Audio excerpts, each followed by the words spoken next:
अपना ध्यान सम्मुख विराजमान श्री श्री 108 श्री परमहंस महान विभूतियों की ओर लगाते हुए और अपनी मुख रसना को पवित्र करने हेतु एक बार ऊंची और मीठे स्वर में बोलिए जयकारा बोल मेरे श्री गुरु महाराज की जय। बोलो साचे दरबार की जय। बोलो श्री सतगुरुदेव भगवान की जय।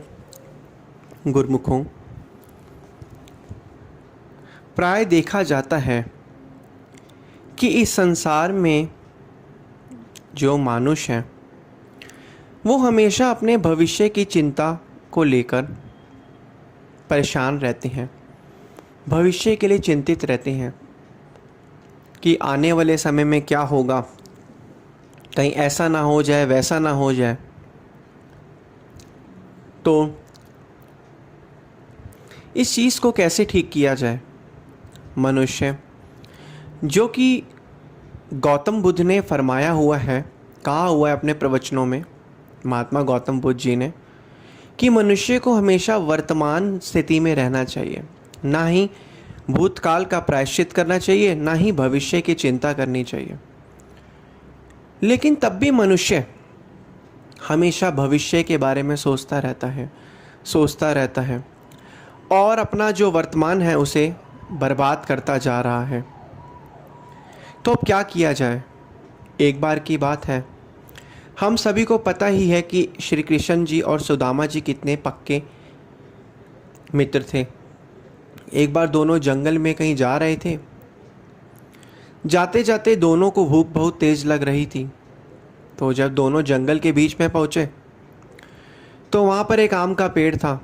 श्री कृष्ण चंद्र जी उस आम के पेड़ पर चढ़े और उन्होंने एक एक आम उतारा और सुदामा को पकड़ाया। उन्होंने जैसे ही आम सारे इकट्ठे जो थे तोड़ दिए, उन्होंने 5 आम तोड़े, एक आम सुदामा को दिया। तो सुदामा को आम बहुत स्वादिष्ट लगा और सुदामा ने कहा, एक और आप आम मुझे दीजिए। तो कृष्ण जी ने एक और आम उसे दिया, क्योंकि कृष्ण जी ने कहा था कि तुम मेरे पक्के मित्र हो। अब दोस्ती भी ऐसी थी कि कृष्ण जी मना भी नहीं कर पाए। फिर से सुदामा ने एक और खाया आम, उन्होंने एक और आम मांगा। कृष्ण जी ने थोड़ा सोचा कि अगर यही सारे आम खा लेगा तो मेरे लिए क्या बचेंगे। उन्होंने कहा चलो कोई बात नहीं, दोस्ती के लिए ये भी सही। उन्होंने एक और आम उसे दे दिया। उसके बाद फिर क्या हुआ, जैसे ही चौथा एक और आम खाया तो सुदामा ने एक और आम मांगा। 4 आम सुदामा ने खा लिए। फिर सुदामा ने जब 4 आम खा लिए तो 5वें आम की जब बारी आई मांगने की, तब श्री कृष्ण चंद्र जी ने फरमाया कि सुदामा तुम मेरे पक्के मित्र हो, पक्की दोस्ती होने के कारण मैंने तुम्हें 4 आम भी दे दिए। तुम्हें भी भूख लगी थी, मुझे भी भूख लगी है, लेकिन अगर मैं सारे आम तुम्हें ही दे दूंगा तो मैं क्या खाऊंगा, मुझे भी तो भूख लग रही है। उतने में श्री कृष्ण चंद्र जी महाराज जी ने वो आम को खाया और खाते ही थोड़ी देर में उस आम को अपने मुंह से जो थे बाहर फेंक दिया, क्योंकि वो आम बहुत ही खट्टा था। तो यह बात जब सुदामा ने देखी तो कृष्णचंद्र जी महाराज जी ने सुदामा को कहा कि सुदामा, जब तुम्हें पता था कि आम जो है इतने खट्टे हैं तो फिर क्यों तुमने चुपचाप आम को खा लिया और मुझे बताया ही नहीं। तो सुदामा ने कहा, पक्की दोस्ती होने के कारण ही तो प्रभु मैं सारे आम खा रहा था, क्योंकि मैं नहीं चाहता था कि कोई भी आम खट्टा आपको लगे। तो यही होती है दोस्ती, यही होती है परमात्मा का जो किस तरीके से, यही होती है घनिष्ठ मित्र, एक पक्की मित्रता। तो देखा जाए इसी प्रकार गुरुमुखों, हम मनुष्य पर भी जो है कभी कभी भगवान हमें सुख भी देता है, दुख भी देता है। लेकिन जब हमें सुख मिलता है तब हम बहुत ही खुश रहते हैं और प्रभु की याद को भूल जाते हैं। लेकिन जब हमें दुख मिलता है तो दुख मिलने के बाद हम इतना परेशान हो जाते हैं कि हम मालिक को ही भूल जाते हैं और उन्हें कहते हैं कि आपने हमारी ज़िंदगी में दुख क्यों भेजा। सुख और दुख तो ज़िंदगी के 2 असूल हैं, 2 पलड़े हैं। तो इसीलिए परमपिता परमात्मा फरमाते हैं कि कभी ना कभी भले ही तुम्हें सुख मिलता रहे, लेकिन कभी कभी जो दुख आता है वो हमें प्रभु की याद दिलाने ही आता है। तभी तो हम सभी ने श्रवण किया है प्रवचनीय कि दुख में सुमिरन सब करे, सुख में करे ना कोई। जो सुख में सुमिरन करे तो दुख काहे को होए। कि दुख में तो हर एक इंसान सुमिरन करता है, लेकिन सुख में तो सब परमात्मा को भूल जाते हैं। लेकिन जो सुख में भी सिमरन करता है तो उसको तो दुख व्याप ही नहीं सकता।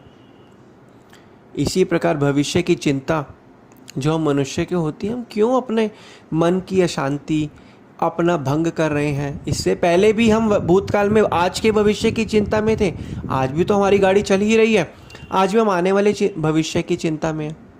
तो क्यों हम इस चीज़ को सोचना। गुरुमुखों, ध्यान से सोचने वाली बात है। पूरा संसार इस भविष्य भूतकाल में जी रहा है, लेकिन हमें संतों महापुरुषों ने फरमाया है कि हमें क्या चीज़ करनी है, हमें किस चीज़ में रहना है।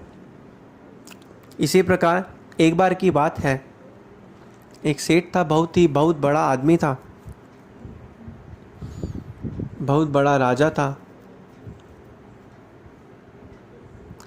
तो हुआ क्या कि उसके पास इतना पैसा था कि एक दिन उसके मन में विचार आया कि उन्होंने लेखा जोखा उसका संभालता है उसको बुलाया। उसने कहा कि मुझे ये बताओ कि मेरे पास पूरी कितनी संपत्ति है।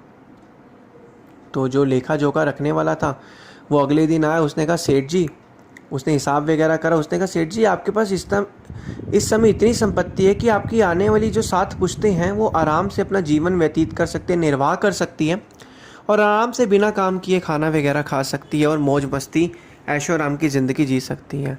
सेठ जी ने यह बात सुनी तो उन्होंने सोचा क्या कि मेरी जो धन दौलत है कि सिर्फ 7वीं पुश्तों तक ही है, 7 पुश्तों तक ही है, तो जो मेरी 8वीं पुश्त जो आएगी क्या वो भूखी रह जाएगी। तो सेठ जी को यह 8वीं पुश्त की जो पुश्तें थीं उसकी चिंता सताने लगी, तनाव बढ़ने लगा, घर में चुपचाप रहने लगे। तो सेठ की सेठानी ने कहा कि आप इतना चिंता में क्यों हो, आप इतना सोच क्यों रहे हो। तो सेठ परेशान था। सेठानी ने कहा कि आप एक काम करो, थोड़े दिन के लिए आप आसपास एक संत महापुरुषों की कुटिया है, वहाँ पर चले जाओ, उनके सत्संग में जाओ, आपको मानसिक शांति मिलेगी, आप थोड़ा सा ठीक हो जाओगे। तो वो संत के पास गए। संत के पास थोड़े दिन गए, सत्संग श्रवण करा। तो उन्होंने सेठ जी ने संत को अपनी इस परेशानी के बारे में बताया। संत ने कहा ठीक है, जो परेशानी थी कि 8वीं पुश्त कैसे खाना खाएगी, 7 पुश्तों तक तो मेरे लिए बहुत कुछ पड़ा। संत ने कहा तुम्हें इस चीज़ का जवाब एक जगह मिल जाएगा। इस सामने जो नदी दिख रही है उस नदी के छोर पर चले जाओ, वहाँ पर एक बुढ़िया है, बूढ़ी माता है, उसके पास आटा नहीं है खाने के लिए, उसकी आटे से मदद कर दो,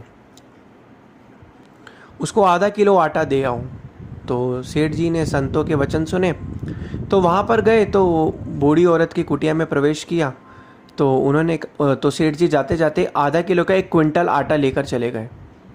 तो उन्होंने बूढ़ी अम्मा को कहा कि आपके लिए मैं आटा लेकर आया हूँ, आपकी मदद करने आया हूँ, आपने इतने दिनों से कुछ नहीं खाया। तो बूढ़ी अम्मा ने कहा कि नहीं, मेरे पास तो आटा पड़ा ही हुआ है, तो आप नहीं, मुझे आटे की ज़रूरत नहीं है।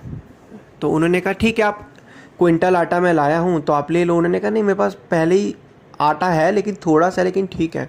उन्होंने कहा चलो ठीक है, आपको क्विंटल आटा नहीं चाहिए तो आप जो है आधा किलो आटा ले लो, मैं मदद करने आया हूँ।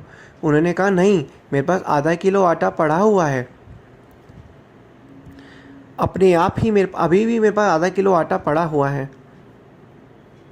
तो उन्होंने कहा वो तो आधा किलो आटा जो है क्या आपके पास पड़ा है, ठीक है, तो आप आने वाले समय के लिए, कल के लिए आप आधा किलो आटा अभी से ले लो। तो उस बूढ़ी अम्मा ने जवाब दिया कि कल के लिए आटा मेरे पास पहले ही, कल भी मेरे पास आज के लिए आटा पड़ा हुआ था और आज भी मेरे पास कल के लिए आटा पड़ा हुआ है। तो जैसे ही ये सेठ ने चीज़ें सुनी तो बूढ़ी अम्मा ने कहा मैं क्यों उस भविष्य की चिंता करूं, जब मेरे पास आज से 4 दिन पहले भी अगले दिन का आटा था, कल भी आज का आटा था तो आज भी मेरे पास कल का आटा अपने आप पहले ही पड़ा है। तो क्योंकि जिस परमात्मा ने मुझे इतने साल हर बार मेरा जो रोजी रोटी मुझे दी, उन्होंने कहीं ना कहीं से मेरा जो है मदद करी, तो मुझे तो अपने परमात्मा पर विश्वास हो, आने वाले समय में भी मेरी अपने आप ही मदद करेगा। तो यह बातें सुनकर सेठ जी की आंखें खुल गई। उनको समझ आ गया कि भविष्य की चिंता करना कितनी बड़ी बेवकूफ़ी है। यहाँ मैं 8वीं पुश्त का सोच रहा था, मेरी 7 पुश्तें तो कम से कम अच्छे से जीवन व्यतीत करेगी, तब भी मैं 8वीं पुश्त का सोच रहा हूँ। मुझे तो अपने वर्तमान में और 7 में जीना चाहिए। तो उस समय यही गुरुमुखों महापुरुष वचन फरमाते हैं कि संतों महापुरुषों के चरण शरण में आकर मनुष्य को ज्ञान मिलता है, उसके ऊपर से जो माया के पर्दे हैं वो हट जाते हैं और उससे सच की परख हो जाती है। तो इसलिए गुरुमुखों 5 नियम की पालना करनी है, भजन बंदगी में ध्यान लगाना है, श्री सद्गुरुदेव महाराज जी की आज्ञा और मौज में चलना है, ताकि हमारा ये लोग भी सुखी हो और परलोक भी सुहेला हो जाए। बोलो जयकारा बोल मेरे श्री गुरु महाराज की जय। बोलो साचे दरबार की जय। बोलो श्री सतगुरुदेव भगवान की जय।